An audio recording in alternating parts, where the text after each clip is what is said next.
Thanks everyone for joining us.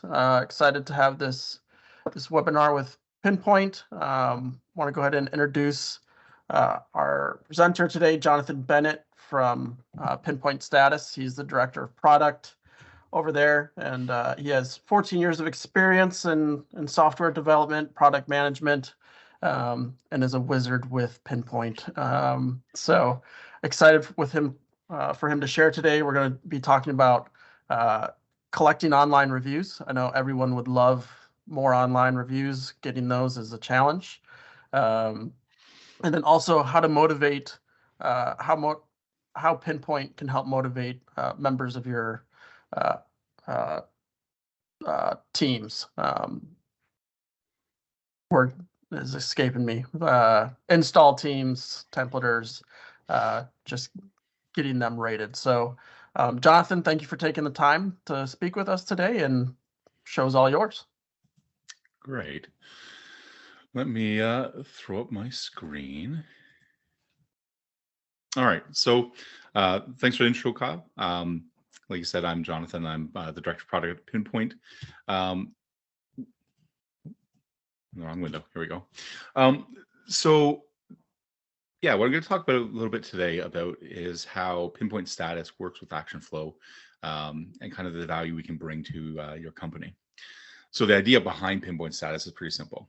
What we want to do is take your ActionFlow schedule, and we want to make sure that your customers can confirm their appointments, are reminded about them, and then that you get the good feedback that you need to make good decisions. So we're going to do the hard work of making this happen seamlessly behind the scenes, which means that all your techs really need to do is hit a start button and a stop button. We really want to try and make that as easy as possible. So what is the value that we kind of bring to the table? There's a bunch of different things, but what we're going to be focusing on today is how we can help you to collect internal feedback. So this is going to be stuff like your star ratings and comments from customers, how we can drive public reviews, and then how we can give actionable data. That way you can make good decisions. So when we're talking about internal feedback, we're talking about the ratings and reviews that really are kind of the foundation for making your decisions. We know that feedback is critical for knowing how your company is running, and making sure that we know that you know how your customers feel about the company, your employees, and just letting you be able to make good decisions. So the feedback ratings that we typically are going to be looking for to collect from customers are going to be a 1 to 5 star rating. This is going to be displayed prominently throughout the different appointment pages and reports. And we're also able to use that star rating to automate some processes, which we're going to talk about towards the end of the talk. The feedback ratings, the feedback comments are less prominently promoted in the portal, but it still shows up in your reporting. The feedback comment is super valuable to know why your customers have given you the rating they gave you, and to give you some direction for making improvements or corrections. The scenario we come up with is something like getting a 1-star rating, and the comment that says, Gary walked through the house with muddy boots. With that comment and that rating, you now have enough information to take the appropriate next steps. When we're looking at public reviews, we have a bunch of different places where we can be looking at that have done studies. So one example is Bright Local, which is a company that does SEO and rankings. And they've done research, and they see that 87% of customers are going to be reading online reviews, and that 79% of customers trust them just as much as getting a personal recommendation. So obviously this means that online reviews can be instrumental to improve your business.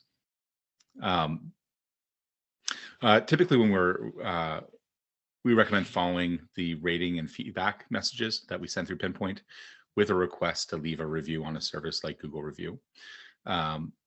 With this, we're able to automate a lot of the process, so that way it's not something that you're responsible to manually be following up and making sure that stuff happens. When we do this process, we're actually able to bring them all the way up to the place where they actually are prompted to leave the review, which is what you can kind of see on the screenshot that's on the right-hand side there.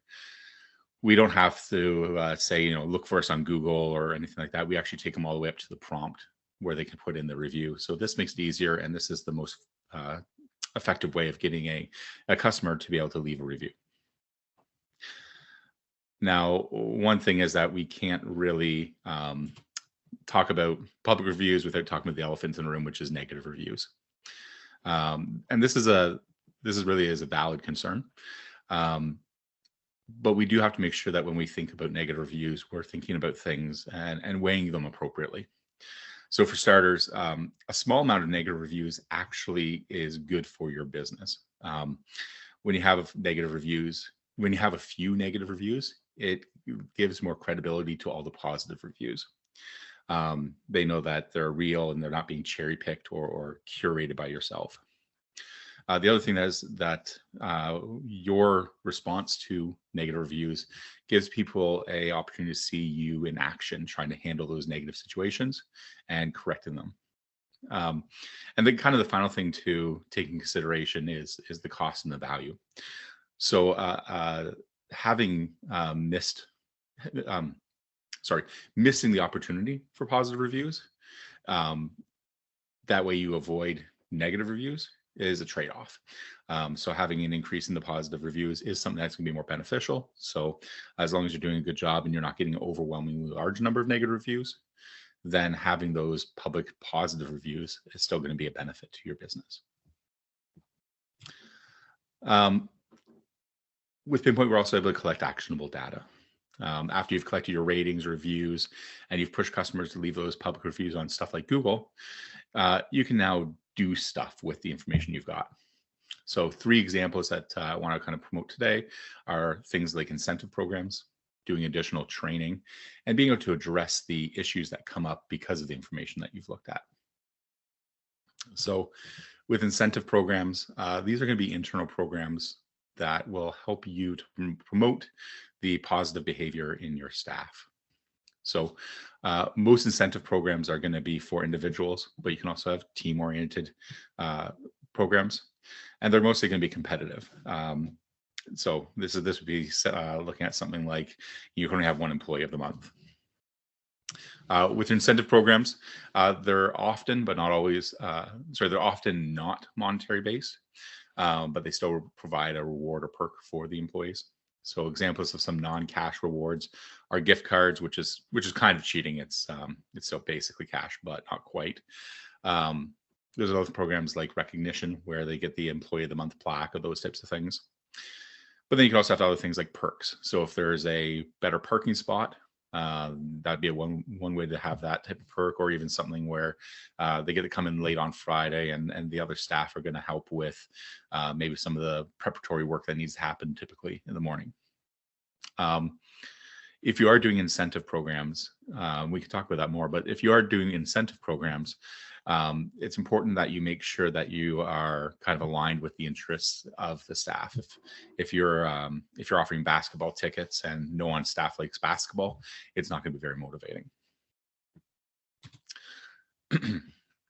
So for training programs, this is something that can be either a benefit for people who are higher performers, or something that's able to assist the lower performers. So it can be either a reward or something that's remediation. When high performers are encouraged to take additional training, this lets them improve their skills. And when lower performers are required to take the training, it helps them meet the standards that they're being held to.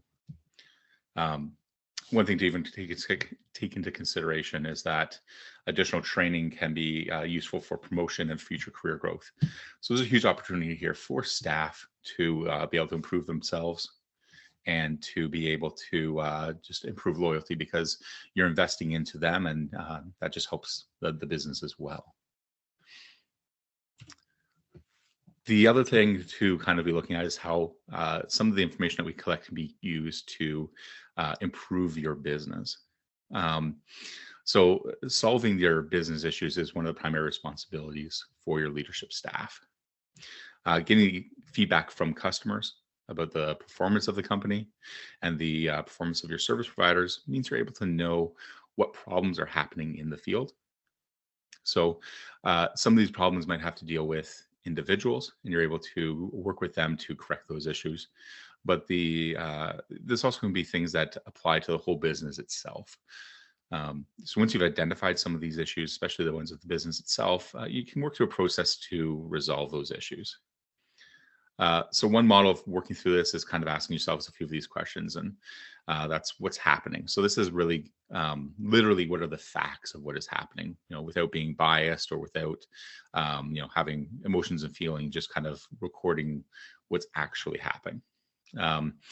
Next is to look at why it's happening. So this could be talking to the customer or your service techs just to have an understanding of what the situation is that's happening around it. And this will be a little bit more subjective. Once you've kind of looked at the situation, you're going to look at what how it actually is impacting the business. This might be something that's small, so there's no large impact, and putting a lot of effort into correcting issues probably isn't worth it. But if it is something that has a larger impact, that's where knowing what that cost is, and that could either be like a financial cost or a reputation, but knowing what the cost is would let you figure out how much effort you should be putting into the problem. And then you can kind of look at what your possible options are for what you can do. So that's where you can kind of look at the options that you have, what should be done, and how you can correct the issue, and coming up with a solution that's kind of appropriate for the size of the problem that you have.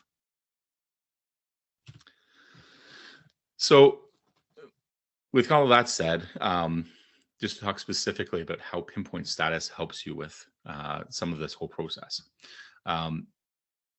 Because PinPoint is able to see your schedule from ActionFlow, it's able to log when appointments are started and completed, and it's able to record a lot of the back and forth communication. It really means that we can kind of be a central communication hub for your business. Our reporting tools let you evaluate the service technicians in your business to see where you're having issues, and we're able to track your progress on improving them.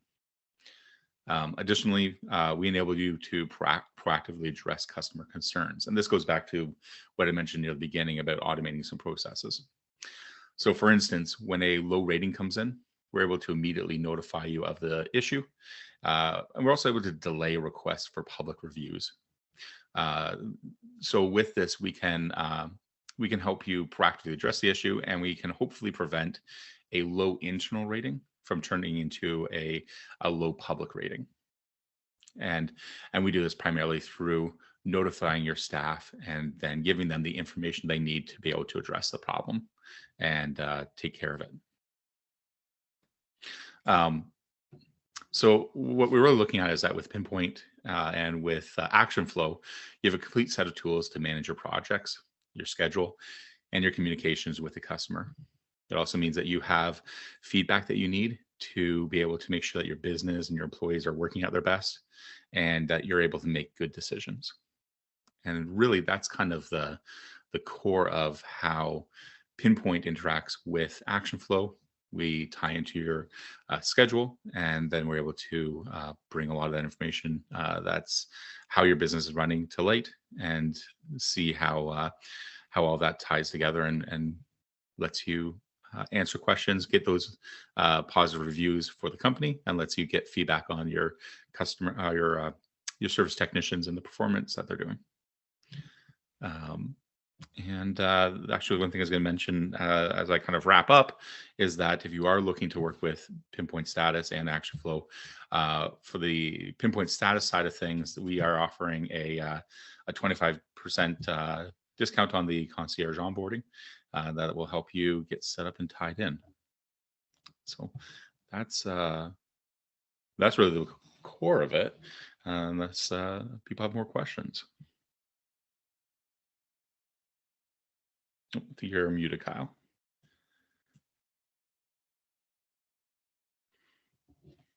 All right. Can you hear me now? Yep. All right. Awesome. Yeah. Well, thanks, Jonathan. One question, you kind of touched on this briefly a little bit, was handling the bad reviews. Mm-hmm.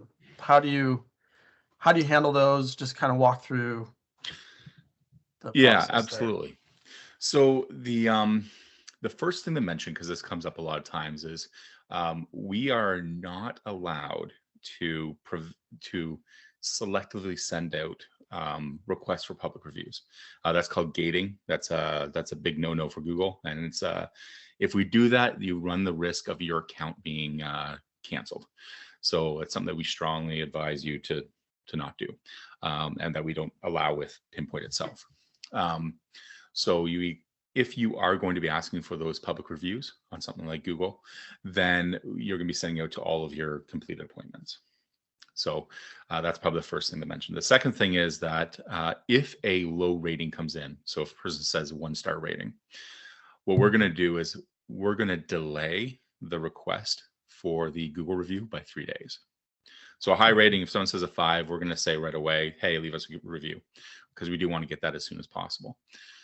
But if it is in that low situation, we are going to delay it 3 days. It gives you a chance to step in, hopefully correct the situation and kind of be hands-on, and just kind of be able to take care of that and have that human touch before we hop in and do that automatic request.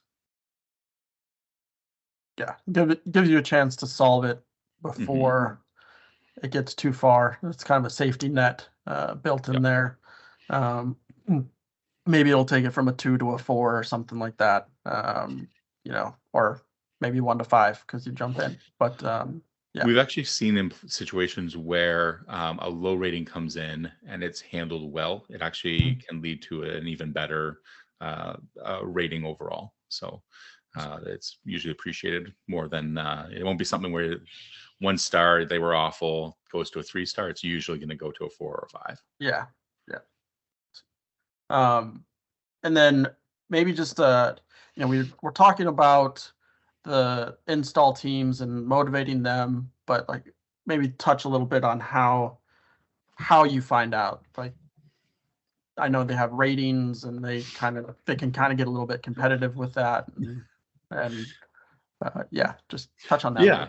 So we absolutely love when the service techs get competitive. That's good for them. It's good for the customers. That works out very, very well.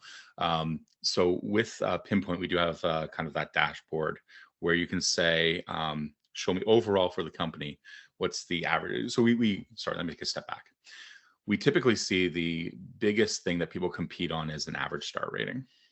So that's probably the most common. The few other things that kind of come up are, I haven't come up with a good word for this, but on-timeness, how prompt they are, and then just overall number of appointments completed. Those are usually the things that are kind of the metrics that people are competing on. But our average star rating is probably one that's most prominently used. So with that, we can look at your average star rating. So we can see what for the whole business, what that looks like. But we're also able to break that down and look at it on a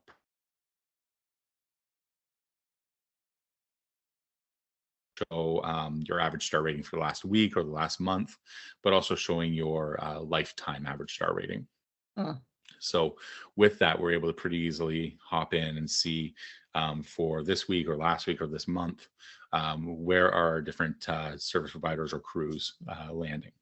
So with that, it's pretty easy to throw it up on a screen and have that being shown in the office, or to pull that down as a report. And we have a few places where you can start doing, you can pull that down to a spreadsheet. So if you want to do some, if you have a person who loves doing spreadsheets, they can look at that and say, what's the average star ratings, and put it into whatever formula. So we've had some people go so far as to look at average star rating, but considering the number of appointments, because some people do jobs that take multiple days. So they might have 1-star rating a week because they're only doing 2 jobs. So how does a person who's doing a 3-day job compete with a person who's doing measurements and they're doing 3 jobs a day? So a lot of that we can give you a dump of data, which then you can put that through and come up with your own crazy formula. Or you can just say, hey, show me the average rating. In terms of running an incentive program, we generally see kind of 2 things. One would be that you look at the average star rating for the month, and that's just kind of a simple, where it's just like whatever the average is, that's what we're going to go with. The other thing is that we typically see is something along the lines of, for every 4 or 5 star rating, you get 1 ticket and goes to a draw. So with that, you don't have the person who's the champion, but you have the person who won the prize. So that kind of depends on which way makes sense for your business. And if you are doing that type of a ticket system, going back to the person who does a multiple day job versus 3 jobs a day, that's where you could say templates are worth 1 ticket, but an install is worth 3 tickets. So you can come up with kind of whatever ratios make sense for your business. You can weight it how you need to weight it. Exactly. To properly motivate. And I guess one other question I'd have is monitoring any changes in those performance levels. Just what you see people doing. Are there tools in PinPoint that help you see a drop in this installer that may trigger a, hey, let's have a conversation, what's going on? Yeah, so on our reports page, you're able to pull up and say, show me maybe year to date, and you can group it by week or month. So with that, you'll get a graph that shows kind of the ebb and flow of it. And you can do that either for the whole company or saying, show me Gary specifically and see what his numbers look like. Okay. Yeah, I feel like that's a monitoring that consistent trend. And if someone takes a nosedive, maybe something's going on. Yeah. You need to have a conversation, whatever certain partnership doesn't work well for the install teams, whatever it may be. We found, and what we found with that is monitoring that type of activity is really useful. It's easy. Even your example where you say the person does a nosedive, that definitely needs to be addressed. But the other thing is to kind of be aware of people who are consistently high performers, and making sure that those people are being recognized. Especially, I know that there can be some issues right now with hiring and keeping staff. So making sure that the people who are your best performers know that they're great performers can be beneficial to your company as well. Yeah, that's a great point. Any other questions out there from anyone in the Q&A or chat for Jonathan? Oh, someone's typing. Can you see that question from Chuck, Jonathan? So what is the actual cost of PinPoint with the discount? I may have missed that figure. Yeah, so with PinPoint, we have a per seat cost. So if you have a crew or if you have a templater, for example, that would go out by themselves, they're $22 per seat per month. The normal concierge onboarding and cost that we have is $597. That's to get you onto the platform, get everything set up and all your messaging customized, so everything works exactly the way you want. That's actually got the discount, so that would be $448. Okay. And then another question: how many appointments require a full-time employee to manage it? You know what's funny? The way we set up PinPoint is that in most cases, it requires 0 management. That's actually part of the beauty of tying in with ActionFlow. When you do all of your scheduling in ActionFlow, we pull that over to our side. So in terms of like dispatchers or schedulers, the only reason they typically jump into PinPoint is if they're trying to look up information. So if they want to see kind of what metrics are looking like, or if they get a complaint from a customer and they want to look back and see what the messaging history was and what was communicated back and forth, they're going to use that kind of for reference. So it's giving you a new tool to be able to look up information. But in terms of your day-to-day usage of the system, office staff are typically not using PinPoint itself. In terms of the field staff, they hit a start button and a stop button, and that's all that's really involved for them. So their actual time managing PinPoint is about typically about 5 seconds per job. So if they can carve that out for their day, then they're good to go. Hope that answer. I think that answered both questions. If there's anything else there, any other questions from anyone in the chat? Good.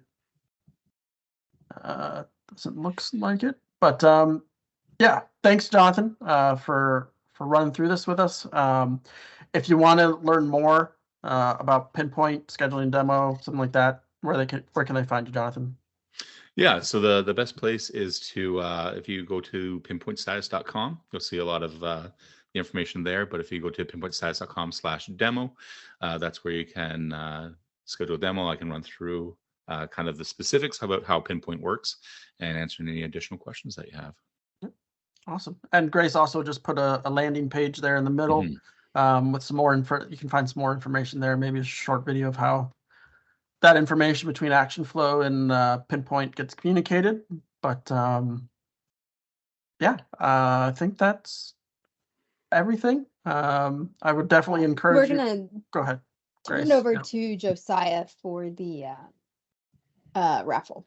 Yes. Oh yes, sorry, All the forgot talk about of- that. All the talk of rewards and incentives today, we figure might as well get on that bandwagon. So and we'll do it in the form of a draw. So for those here, I will just go ahead and spin the handy dandy wheel. My name's not on there. Yeah, I conveniently removed it. Ashley, Ashley, I will $15 gift card. Yeah, send you a Starbucks gift card. So congrats. Thanks for joining, Ashley. So I hope I hope the content was worth your 30 minutes and a $15 gift card. I mean, that's a win. But yeah, appreciate everyone's time today. Jonathan, again, thank you for taking the time to share a bit about PinPoint and with us. And I would definitely encourage anyone who's not using PinPoint to go ahead and reach out to them and begin that process of investigation. So with that, thanks everyone, and have a good rest of your Wednesday. Thanks. Bye. Thanks, everyone.